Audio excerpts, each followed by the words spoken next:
खूप वर्षांपूर्वी या पृथ्वीवर खूप दूर सिंड्रेला नावाची एक सुंदर मुलगी राहत होती. सिंड्रेलाच्या आईच्या मृत्यूला खूप वर्ष झाली होती. तिच्या वडिलांनी तिला लहानाचं मोठं केलं होतं.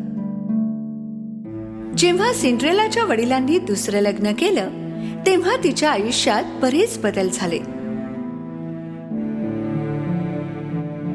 तिच्या वडिलांची दुसरी पत्नी आणि तिच्या 2 मुली त्यांच्या सावत्र वडिलांच्या घरी राहायला आले. पहिल्यांदा ते भेटले तेव्हापासून सावत्र आई सिंड्रेलाचा राग करत असे. ती आणि तिच्या 2 मुली सिंड्रेलाचं सौंदर्य आणि दयाळू मनाची खूप ईर्ष्या करत असे. सिंड्रेलाच्या सावत्र बहिणी सिंड्रेला इतक्या सुंदर नव्हत्या. एवढंच नाही तर त्या कठोर आणि बिघडलेल्या होत्या. एक दिवस सिंड्रेलाच्या वडिलांना कामानिमित्त लांबच्या प्रवासाला जावं लागलं आणि हीच ती वेळ होती जेव्हा सिंड्रेलाच्या आईने आणि तिच्या बहिणींनी तिचं आयुष्य नरक बनवून टाकलं. जेव्हा सिंड्रेला बगीच्यात आपल्या आवडत्या मित्रांसोबत गप्पा मारत होती तेव्हा तिची सावत्र आई तिच्या जवळ आली. आजपासून तू या गच्चीवर राहायचंस, घरातली सगळी कामं करायचीस आणि मला तुझे हे अशा कपड्यात वावरणं अजिबात पसंत नाही. सिंड्रेलाला कळत नव्हतं की यावर काय बोलावं. नाईलाज असल्यामुळे जसे तिने सांगितले तसे सिंड्रेलाने केले. तिने आपल्या वस्तू उचलल्या आणि गच्चीवर गेली. त्यानंतर घरातली सर्व कामे सिंड्रेला स्वतःहून करत असे. ती खूप दमत असे, पण तिच्या सावत्र आई आणि बहिणींना तिची दया आली नाही. फरशा पुन्हा पुसून काढ, तुला धूळ दिसत नाही का? तू अजूनपर्यंत कपडे धुतले नाहीस, मला घालायला कपडे नाहीत. सिंड्रेलाला उंदीर आणि खिडकीवर येऊन बसणाऱ्या पक्ष्यांशिवाय कोणी मित्र नव्हते. थंडी वाजू लागली म्हणून रात्रीच्या वेळी सिंड्रेला खाली शेकोटी जवळ आली आणि अंग शेकता शेकता तेथे झोपी गेली. असेच दिवस सरले. एक दिवस शहरात राज्याद्वारा एक घोषणा केली गेली. राजकुमाराच्या वतीने महालात एका पार्टीचं आयोजन करण्यात आलंय. लग्नासाठी पात्र असणाऱ्या सर्वच मुलींना या पार्टीमध्ये आमंत्रित केलं जात आहे. सावत्र मुलींनी ही घोषणा ऐकली आणि धावतच त्या घरी गेल्या आणि त्यांच्या आईला सांगितलं, पार्टीमध्ये सर्वात सुंदर तुम्ही दोघीच दिसणार आहात. राजकुमारने तुमच्यापैकी एकीची तरी निवड करावीच आणि त्यामुळे आपण महालात जाऊन राहू. हो नाही, आपल्याला तुम्हा दोघींसाठी गाऊन आणि बुटांची खरेदी करायला हवी. चला खरेदीला जाऊया. सावत्र आई आणि बहिणी बाहेर निघून गेल्या. तेथेच उभी राहून या सगळ्या गोष्टी ऐकणारी सिंड्रेला उदास झाली. बरेच दिवस तयारी चालू होती. सावत्र बहिणींचे गाऊन शिवून आले होते. दररोज त्या दोघी आरशासमोर उभ्या राहून स्वतःला बजावत असे, आपणच या पार्टीमध्ये सुंदर दिसणार.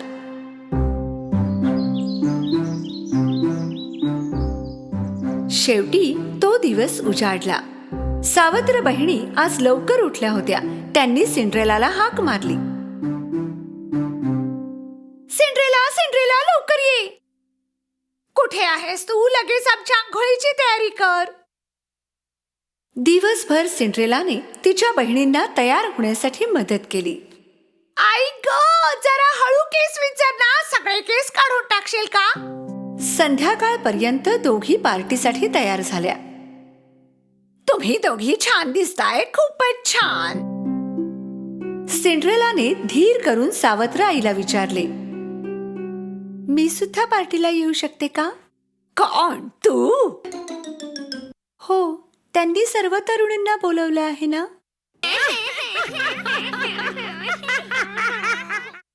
पार्टीसाठी तुझा हा ड्रेस आहे का? राजकुमारला त्याच्याकरिता पत्नी हवीये, बोलकरी नाही. चला मुलींनो, पार्टीला जायला उशीर होतोय आणि तू लक्षात ठेव, झोपण्यापूर्वी सर्व कामं झालीच पाहिजेत.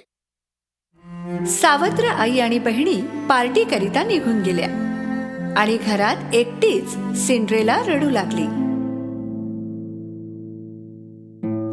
मी पार्टीला का नाही जाऊ शकत?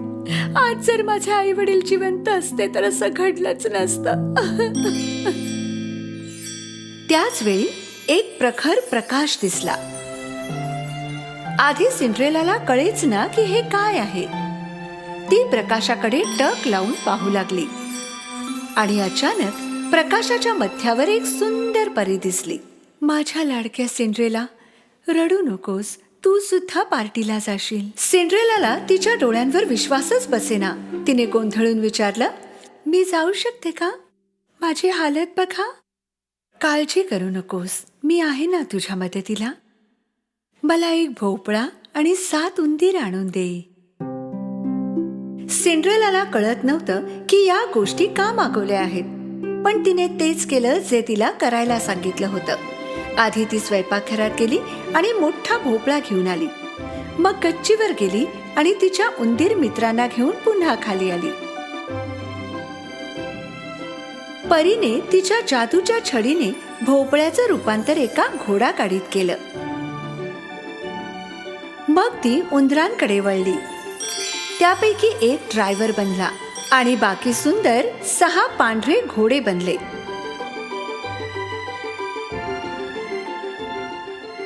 आश्चर्याने सिंड्रेला घोडे आणि गाडी पाहत होती. तेव्हाच परी तिच्याकडे वळली.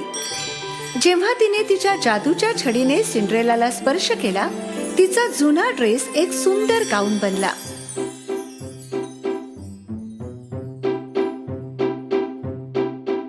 आणि तिच्या पायातील चपला सुंदर काचेचे बूट बनले. मी राजकुमारी सारखी दिसत आहे. आता पार्टीला जायची वेळ झालीये, पण घाबरू नकोस. घड्याळात 12 वाजल्याबरोबर तू घरी ये, कारण त्यानंतर तू आधी होती तशीच होशील.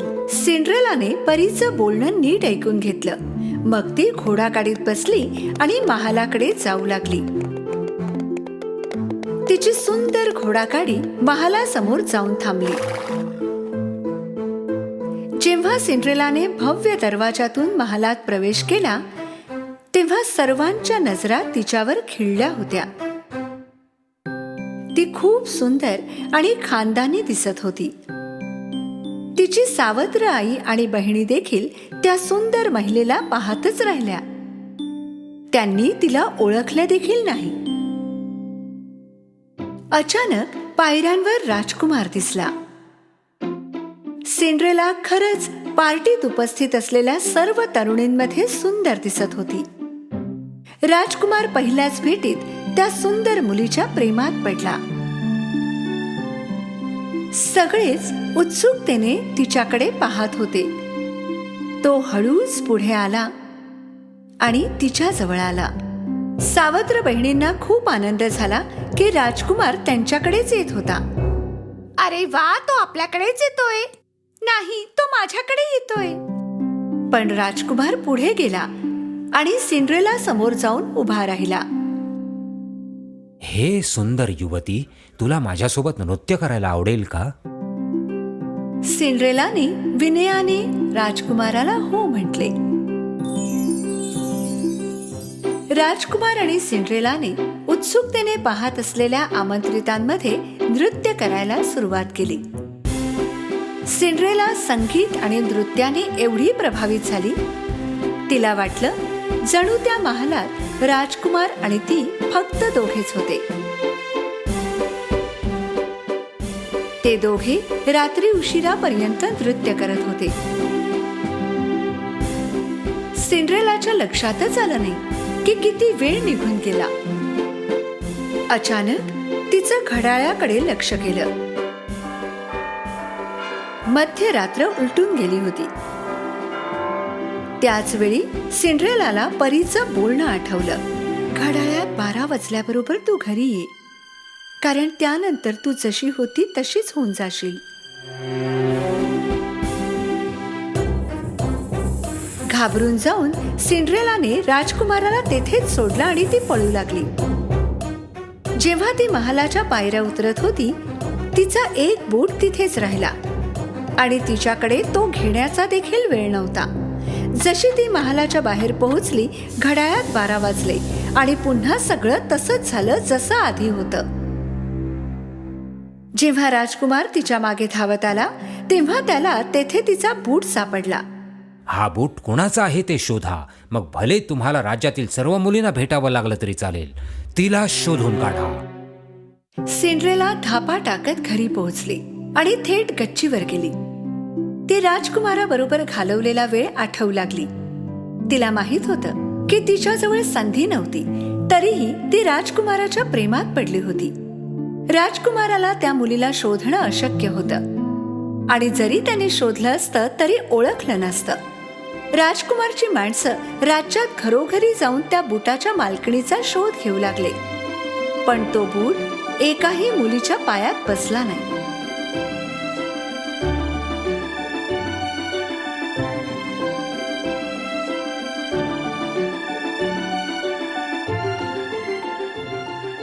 शेवटी राजकुमाराची माणसं सिंड्रेलाच्या घरी पोहोचली. राजकुमाराची गाडी घरासमोर थांबलेली पाहून सिंड्रेला खूप आनंदित झाली. सिंड्रेला तिच्या खोलीच्या बाहेर पडणार तेवढ्यात तिची सावत्र आई दरवाजात दिसली. तू कुठे निघालीस? तुला पण बूट घालून पाहायचं आहे का?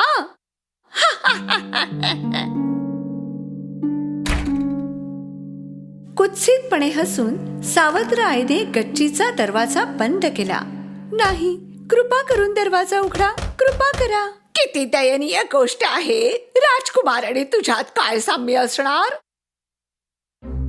माणसांनी आधी बारीक बहिणीला बूट घातला, पण तो तिच्या पायांसाठी खूपच लहान होता. पहा, हा माझ्या पायात किती छान बसलाय.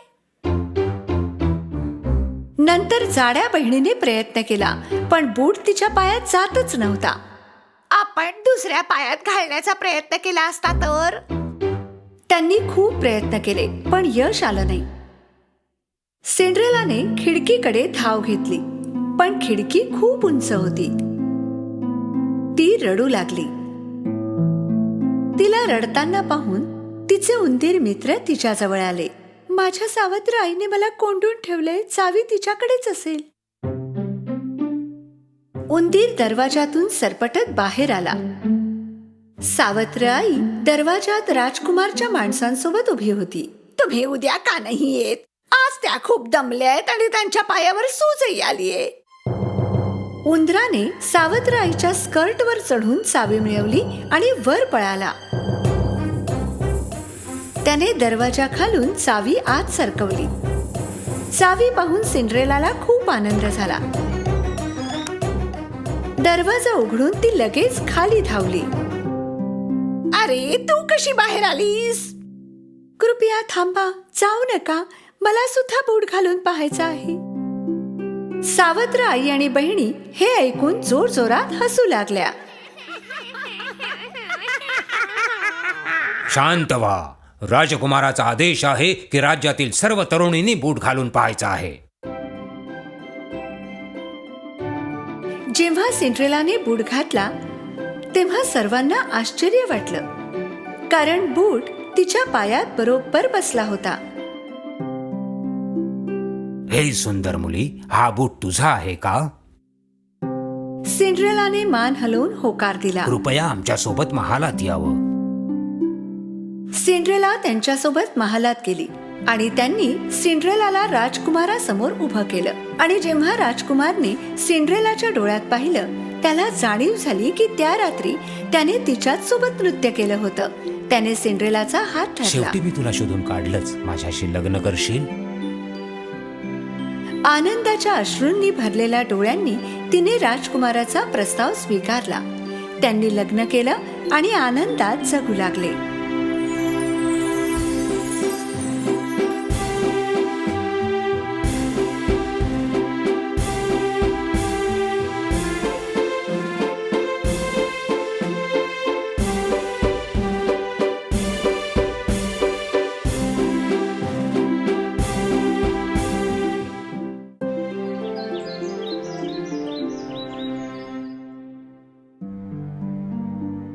एकदा एका दूर देशात एक चेटकीण राहत होती. तिच्या दुःखाचं कारण होतं की तिला मूल होऊ शकत नव्हतं. जर तिला मूल झालं असतं तर ती त्याला तिची सगळी गुपिते आणि शक्ती देऊ शकणार होती. म्हणून तिने ठरवलं की ती पहिल्या मुलीला सगळ्यांपासून लांब नेऊन अगदी आपल्या मुलीसारखं वाढवेल. वाईटाची जादू संपूर्ण जगाचा ताबा घेईल. चेटकीण राहत होती तेथूनच काही अंतरावर एक शेतकरी नवरा बायको राहत होते. एक दिवस बायकोने नवऱ्याला आनंदाची बातमी सांगितली.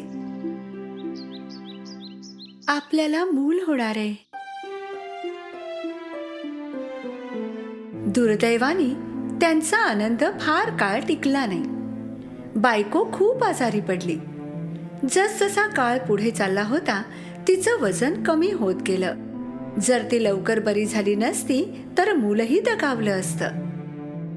तिच्या नवऱ्याने सगळे औषधोपचार आणि आयुर्वेदिक मुळेही दिली, पण ती बरी झाली नाही. त्यांच्या शेवटच्या डॉक्टरांनी त्यांना सांगितलं की एकच उपाय आहे ज्यामुळे त्यांची बायको बरी होऊ शकेल. एक वाईट चेटकीण आहे. तिच्या जवळच फक्त हिला बरं करणारी मुळी आहे. आता फक्त हाच एक मार्ग आहे.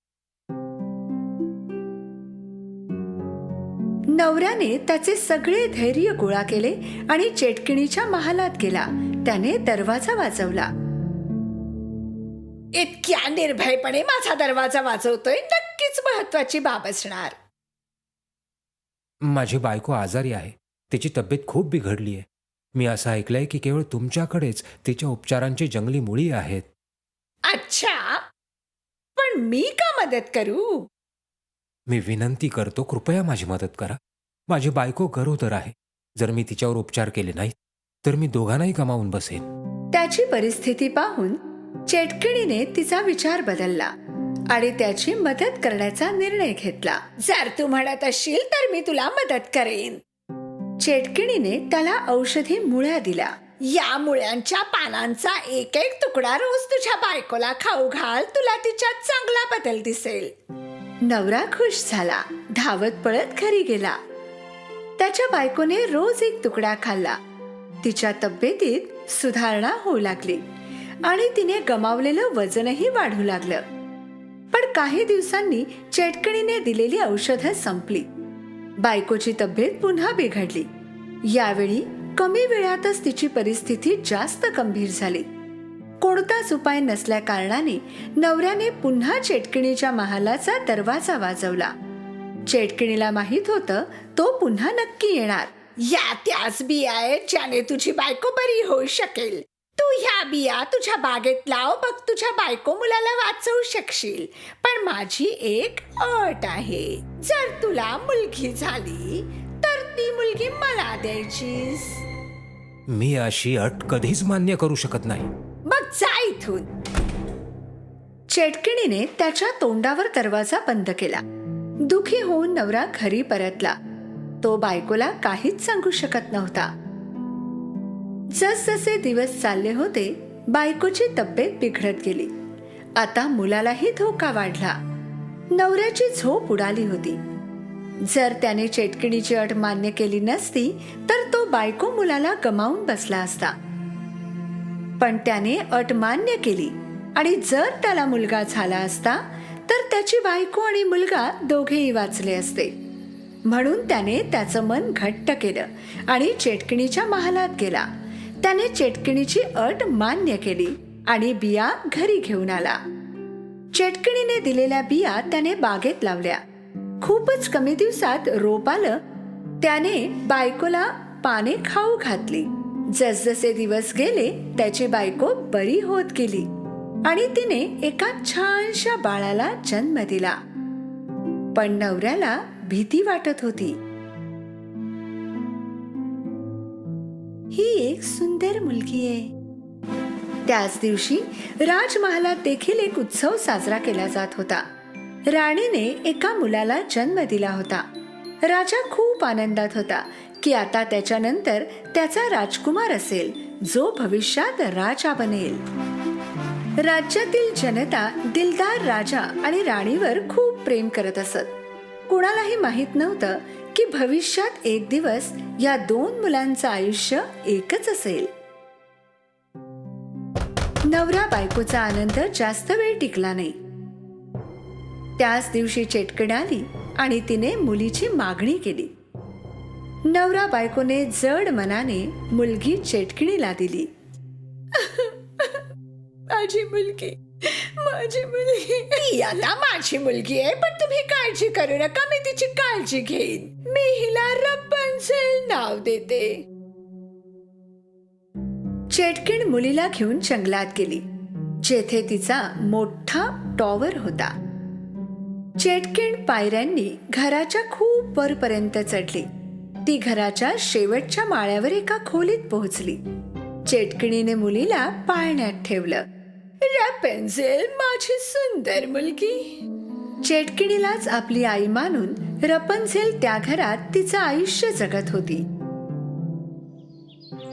दिवसा रपन्झेल टॉवरवरून खाली उतरून महालाच्या समोरच खेळत असे आणि रात्री पुन्हा टॉवरच्या शेवटच्या माळ्यावर तिच्या छोट्याशा खोलीत परतत असे. चेटकिणीने रपन्झेलचे सोनेरी केस कधीच कापले नाहीत. ती रोज तिचे केस व्यवस्थित विंचरत असे. रपन्झेलला हे खूप आवडत असे. काळ लोटला. आता रपन्झेल मोठी झाली होती. आता ती तरुणी बनली होती. एक दिवस चेटकीण टॉवर जवळ आली आणि रपन्झेलला बाहेर बोलवलं. रपन्झेल, माझ्या बाळा, तुझे सोनेरी केस खाली सोड. रपन्झेलने तिचे सोनेरी केस खाली सोडले. तिचे केस आता खालपर्यंत पोहोचू लागले होते. फारच छान. चेटकीण टॉवरच्या पायऱ्यांपर्यंत पोहोचली. मग शेवटच्या पायरीवर उभी राहून तिने काही जादूचे शब्द उच्चारले आणि पायऱ्या पडू लागल्या.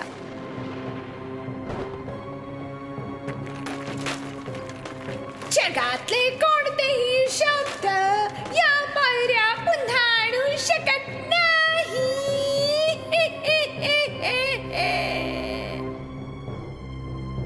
आश्चर्याने जे काही होत आहे ते पाहून रपन्झेलला कळून चुकलं होतं की ती टॉवरवरून कधीच खाली उतरू शकणार नाही. चेटकीण रोज खाली उतरण्यासाठी रपन्झेलच्या केसांचा वापर करायची आणि संध्याकाळीही टॉवरच्या खाली येऊन रपन्झेलला हाक मारायची. रपन्झेल, रपन्झेल, तुझे केस खाली सोड, तुझी आई आली आहे. तिचा आवाज ऐकून रपन्झेल तिचे केस खाली सोडायची आणि त्यावरून चेटकीण वर चढायची. आई, तू मला टॉवरच्या बाहेर का जाऊ देत नाहीस? तू मला इथे का ठेवलं आहेस? माझ्या प्रिय मुली, मी तुझ्यावर खूप प्रेम करते म्हणून तुला जगातील वाईट गोष्टींपासून वाचवू इच्छिते. रपन्झेल संपूर्ण दिवस गाणे गाण्यात आणि जे पक्षी तिच्या खिडकीवर येऊन बसत त्यांच्याशी बोलण्यात घालवत असे. दुसरीकडे जो मुलगा त्याच दिवशी राजमहालात जन्माला आला होता तोही आता तरुण झाला होता. राजा आता म्हातारा झाला होता आणि त्याची इच्छा होती की त्याच्या तरुण मुलाने आता त्याची गादी चालवावी. एखाद्या राजकुमारीशी लग्न करावं आणि त्याला नातू द्यावा. अन्य राज्याच्या अनेक राजकुमारी महालात येऊन जात होत्या, पण राजकुमाराला त्यातली एकही त्याची पत्नी म्हणून पसंत नव्हती. शेवटी राजकुमार एका यात्रेकरिता निघाला, त्याच्या खऱ्या प्रेमाच्या शोधात. जेव्हा तो जंगलाजवळ पोहोचला जेथे तो टॉवर लपलेला होता, त्याने त्याच्या माणसांना विचारलं, मी या जंगलात यापूर्वी कधीही गेलो नाही. चला या जंगलातून जाऊ, कदाचित आपल्याला चांगला रस्ता सापडेल.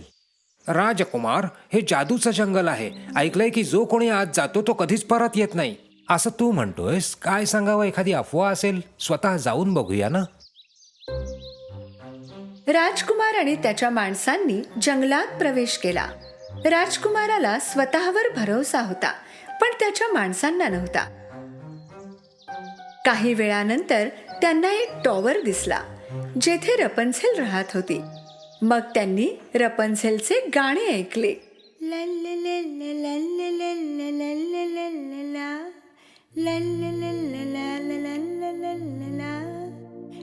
किती गोड आवाज आहे.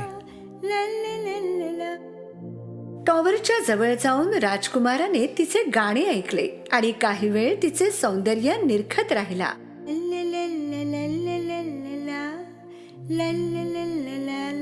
त्याच वेळी चेटकिन तेथे आली आणि तिने रपेन्झेलला हाक मारली. रपेन्झेल, तुझे सोनेरी केस खाली सोड. चेटकिणीचा आवाज ऐकून रपेन्झेलने तिचे सोनेरी केस खाली सोडले आणि चेटकिन केसांच्या आधारे वर चढली.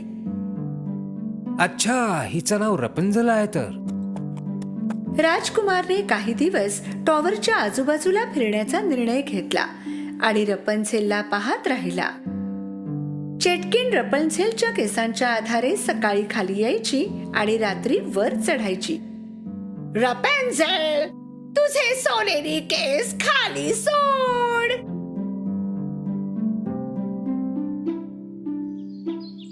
शेवटी एक दिवस राजकुमाराने सर्व हिम्मत गोळा केली आणि जेव्हा चेटकिन तेथे नव्हती तेव्हा टॉवरच्या जवळ गेला आणि हाक मारली. रपेन्झेल, रपेन्झेल.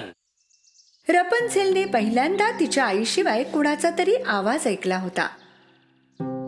आधी तिला संकोच वाटत होता, पण नंतर ती उत्सुक होती हे पाहण्यासाठी की कोण असू शकतं. म्हणून तिने खिडकीतून खाली पाहिलं. तिने पाहिलं की एक तरुण खालून तिच्याकडे पाहत होता. तू कोण आहेस आणि तुला माझं नाव कसं माहित आहे? मी या राज्याचा राजकुमार आहे. मी तुझा अद्भुत आवाज ऐकला आणि मला तुला भेटायचं आहे. मला अनोळखी लोकांशी बोलण्याची परवानगी नाही. कृपया निघून जा. तुला माझ्यापासून काही धोका नाही, मी वचन देतो. कृपया खाली ये म्हणजे आपल्याला बोलता येईल. मी नाही येऊ शकत, इथे पायऱ्या नाहीत. त्याच वेळी रपेन्झेलने आईला येताना पाहिलं. लवकर येथून निघून जा, आईने तुला पाहायला नको. राजकुमार लगेच झाडाच्या मागे लपला. टॉवरच्या जवळ जाताच चेटकिणीने हाक मारली आणि रपेन्झेलच्या केसांवरून वर चढली. राजकुमार रोज येऊ लागला. आता ते मित्र बनले होते आणि तिलाही कळून चुकलं होतं की राजकुमारापासून कोणताही धोका नाही, म्हणून तिने खाली केस सोडले. राजकुमाराने तिचे केस पकडले आणि वर चढला. रपेन्झेल खूप उत्सुक होती. तिने यापूर्वी कधीच कोणी माणूस पाहिला नव्हता आणि आज राजकुमार तिच्या समोर उभा होता. तुला तुझ्या आईने या टॉवर मध्ये कोंडून का ठेवलं आहे? आई मला सांगते की हे जग वाईट माणसांनी भरलंय. ती माझं रक्षण करण्याचा प्रयत्न करते आहे. पण हे हास्यास्पद आहे. एखादी आई आपल्या मुलीला असं का बरं कोंडून ठेवेल? हो, हे खरं आहे की जगात वाईट गोष्टी आहेत, पण त्याचबरोबर सौंदर्य देखील आहे ना. रपेन्झेल हे पाहण्यासाठी खूप उत्सुक होती की राजकुमार जे सांगतो ते सत्य आहे का, आणि तिलाही बाहेरचं जग पाहायचं होतं. शेवटी त्यांनी मन घट्ट केलं आणि दोघांनी पळून जाण्याचा निर्णय घेतला. त्या रात्री जेव्हा चेटकिन टॉवरवर पोहोचली, तिने रपेन्झेलचे केस खाली सोडलेले पाहिले. रपेन्झेलने मला येताना पाहिलं असणार म्हणून केस खाली सोडलेत. टॉवर चढून गेल्यावर तिने काय पाहिलं? रपेन्झेलचे केस कापून खिडकीला बांधले होते आणि रपेन्झेल कुठेच नव्हती. तिला लगेच कळून चुकलं, रपेन्झेल पळून गेली होती. रपेन्झेलने तिचे केस कापले आणि खिडकीला बांधले आणि त्याच केसांवरून ती आणि राजकुमार खाली उतरले होते. रपेन्झेल, रपेन्झेल, तू मला फसवायची हिम्मत कशी केलीस? दरम्यान रपेन्झेल आणि राजकुमार जंगलातून बाहेर आले. जंगल जादूचे असल्याची गोष्ट चेटकिणीने पसरवली होती. तिला तेथे कोणी येऊन रपेन्झेलला पाहायला नको होतं. रपेन्झेल आणि राजकुमार महालात पोहोचले. रपेन्झेल सोबत राजकुमार राजा आणि राणीकडे गेला आणि पाहिलं तर राजा एकदम ठणठणीत त्याच्या समोर उभा होता. बाबा, तुम्ही एकदम बरे झाला आहात. हे कसं झालं? एका औषधी मुळीने तुझ्या बाबांना बरं केलं माझ्या पुत्रा. काय बरं म्हणतात त्याला? हो, रपेन्झेल. रपेन्झेल? राजकुमारने त्यांना सगळ्या घटना सांगितल्या. राजा म्हणाला की एका म्हाताऱ्या जोडप्याने त्यांना हे औषध दिलं आणि त्यांना वाईट चेटकिणीची गोष्टही सांगितली की कशी ती त्यांच्या मुलीला जन्मल्याबरोबर घेऊन गेली. राजकुमार आणि रपन्झेल त्या जोडप्याच्या घरी गेले. जसं त्या बाईने सोनेरी केसांच्या मुलीला पाहिलं, तिने लगेच ओळखलं की ही तिचीच मुलगी रपन्झेल आहे, जिला चेटकीण घेऊन गेली होती. माझी मुलगी, शेवटी तू माझ्या जवळ आलीसच.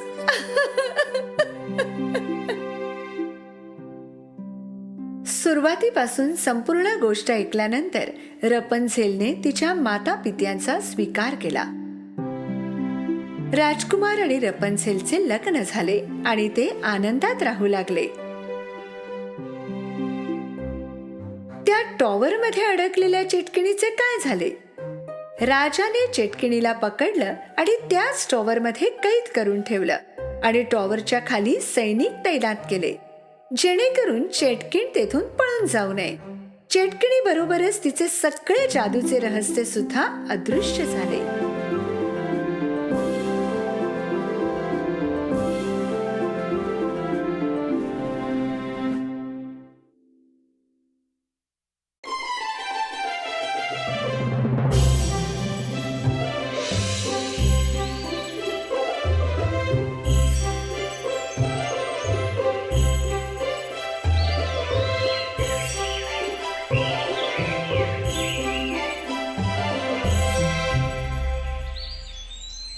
एके काळची गोष्ट आहे. खूप दूरवर दोन पक्के मित्र होते, जे आजूबाजूच्या शहरात राहत होते. त्यांचे नाव होते के आणि ग्रेडा. के आणि ग्रेडाने आपल्या अंगणात त्यांच्या प्रेमाची निशाणी म्हणून गुलाबाचे झाड लावले होते.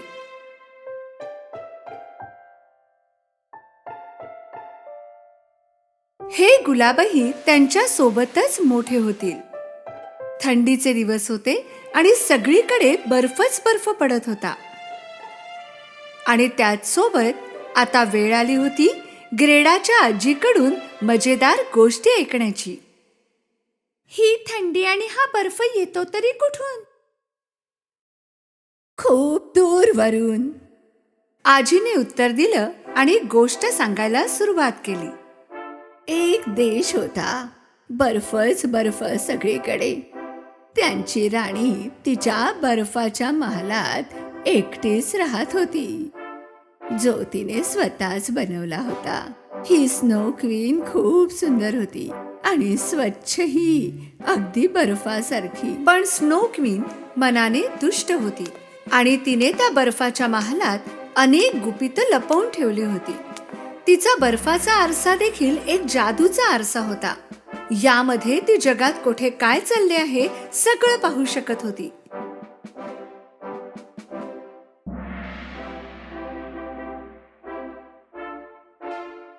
तेव्हाच ग्रेडाला असं वाटलं की स्नो क्वीन खिडकीमधून त्यांना पाहते.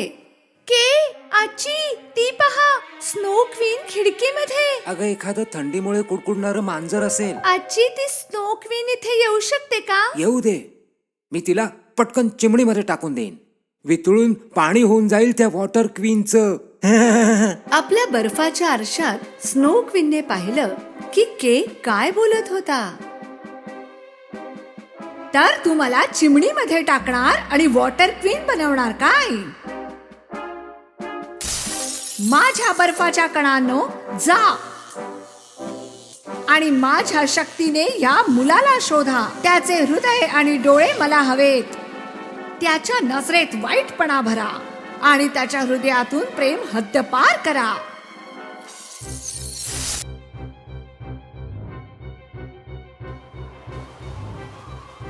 हळूहळू एक बर्फाचं वादळ ग्रेडाच्या घराजवळ जोर धरू लागलं. बर्फाचे कण त्याच्याकडे सरकत होते. बाहेर काय होतंय हे पाहायला केने खिडकी उघडली. तेव्हाच ग्रेडा ओरडली, के.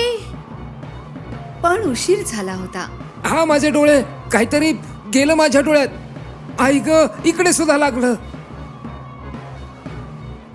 आणि तेव्हाच बर्फाच्या कणांनी स्नोक्वीनचं काम करून टाकलं होतं.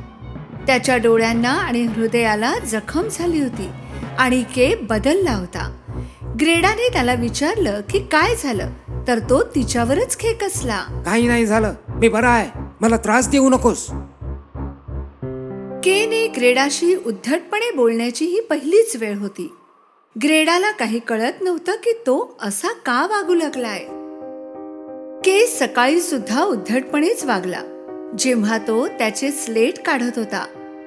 ग्रेडाने विचारलं की कुठे जातोयस. तो तिच्यावर पुन्हा भडकला आणि आपल्या स्लेटवर बसून निघून गेला. ग्रेडा त्याच्यापर्यंत पोहोचूच शकली नाही.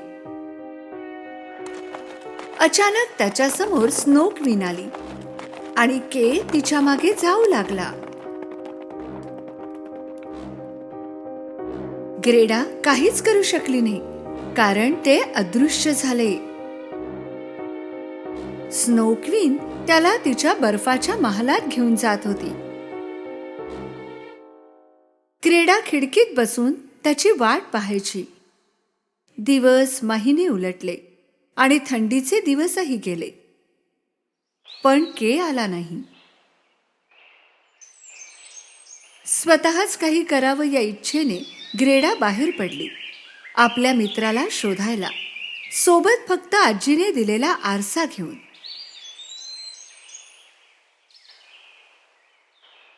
बहादूर ग्रेडा रस्त्यात प्रत्येकाला विचारत होती की कोणी केला पाहिलं आहे का.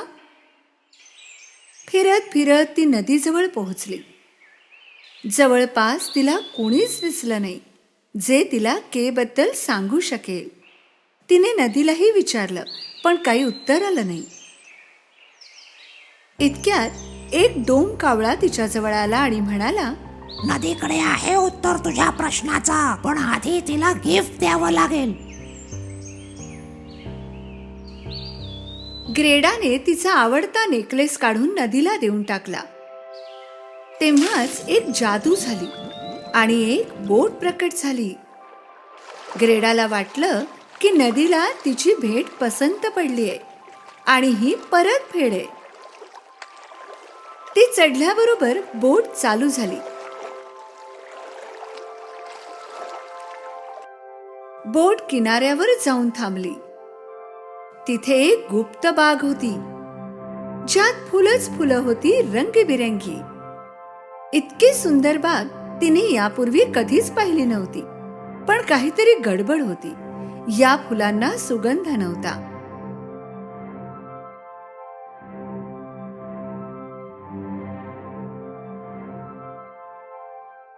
ग्रेडाच्या दुसऱ्या बाजूने एक बाई तिच्याकडे येत होती.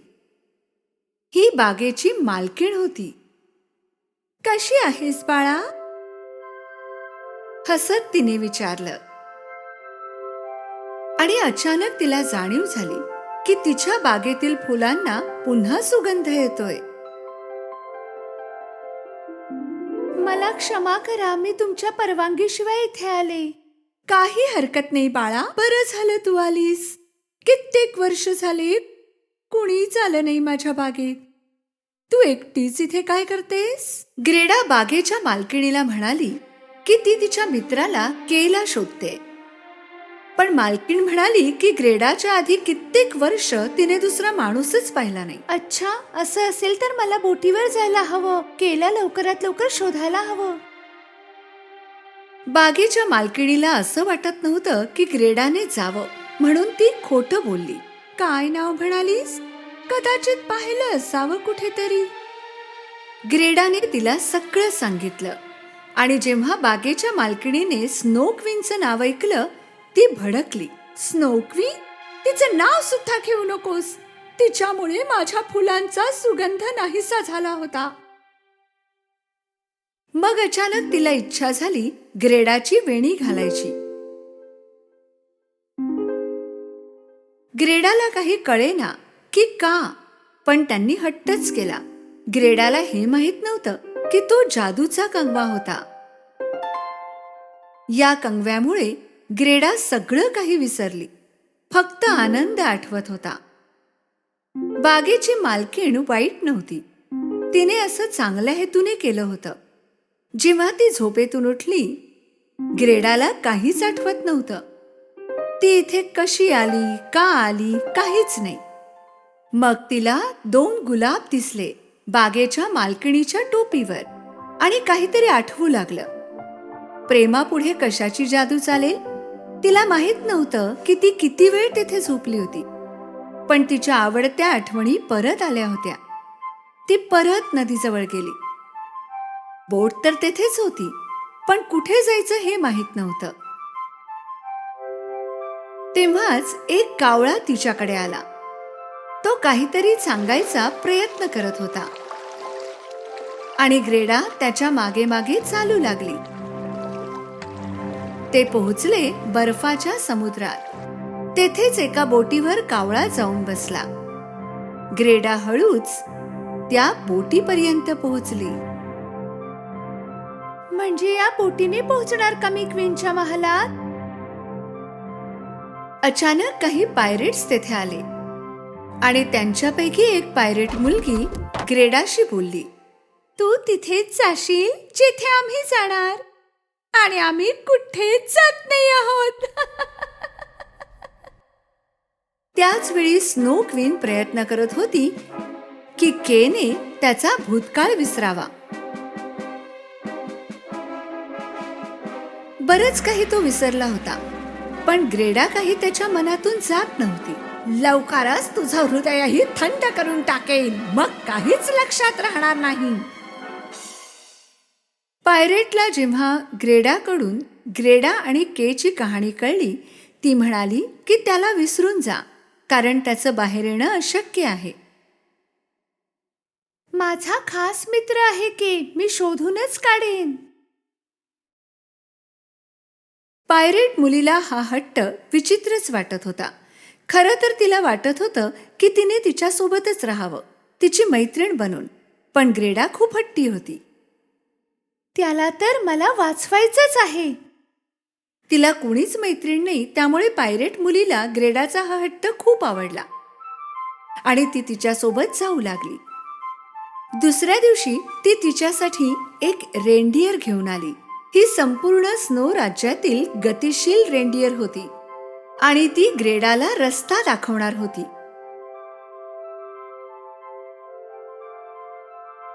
वचन दे की तू त्या स्नो क्वीनला पकडशील आणि माझ्या बोटीलाही वाचवशील.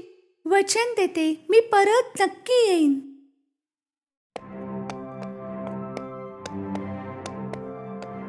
रेनडियरवर बसून ग्रेडा जात होती. तिला आधी जाणून घ्यायचं होतं की स्नो क्वीनला हरवायचं कसं, आणि रेनडियर सुद्धा सांगणार होती. खूप चालल्यावर ते उत्तर टोकाला पोहोचले. तेथे त्यांना एक म्हातारा माणूस भेटला. म्हणजे तू आरसा घेऊन आलीसच, हो ना? ग्रेडाला काहीच समजलं नाही आणि त्यांना आरशाबद्दल कसं माहीत, पण तिला हे माहीत होतं की ती योग्य जागी आली आहे. तिने त्यांना तो आरसा दाखवला. म्हणजे मी स्नो क्वीनला यानेच हरवणार. हा तर जादूचा आरसा आहे. यामध्ये सत्य दिसतं, फक्त सत्य. मग ते सत्य भले कुठेही लपलेलं का असेना, हा ते दाखवतो. प्रेमापेक्षा जास्त शक्तिशाली काहीच नसतं. त्यामुळे खरी शक्ती तर तुम्हा सर्वांच्यात आहेच, प्रेमाची शक्ती.